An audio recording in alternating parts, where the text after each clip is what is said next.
Perwisyong bahana naman ang tiniis sa Quezon City matapos lang ang ilang minutong pag-ulan.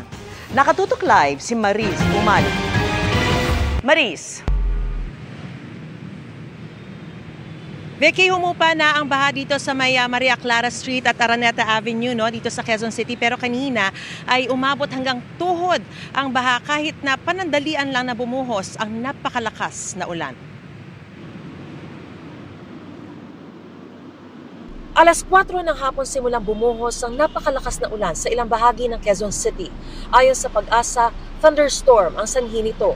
Sa loob lang ng ilang minuto, tumaas agad ang baha rito sa may Maria Clara Street, corner Araneta Avenue. Perwisyo ang hatid sa kapwa motorista at mga pedestrian. Kahit unti-unti nang humuhupa ang baha, hindi pa rin makatuloy ang maraming motorista sa takot na tumirik. Gaya ng motorcycle ride-hailing driver na nagdalawang isip muna kung susuong sa baha. Hatid ko siya ma'am sana sa Santa Cruz, kaso yung daanan, ayan nga baha. Pag umikot naman, napakalayo. Kaya di ko alam. Siguro ma'am, iikot na lang, mahirap sumugal dyan, mataas yan.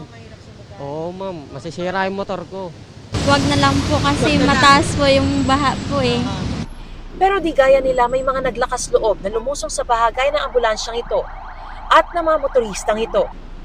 Tumigil na ang ulan pero mahigit 1 oras pa bago tuluyang humupa ang baha sa lugar na ito. Ang sunod namang binuno ng mga motorista, mabigat na traffic.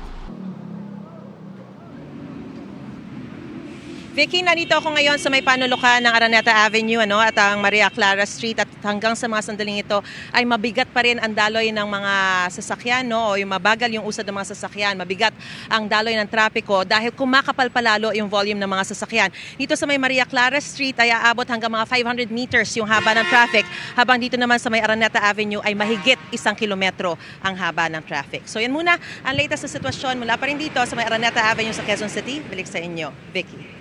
Maraming salamat sa iyo, Maris Umali.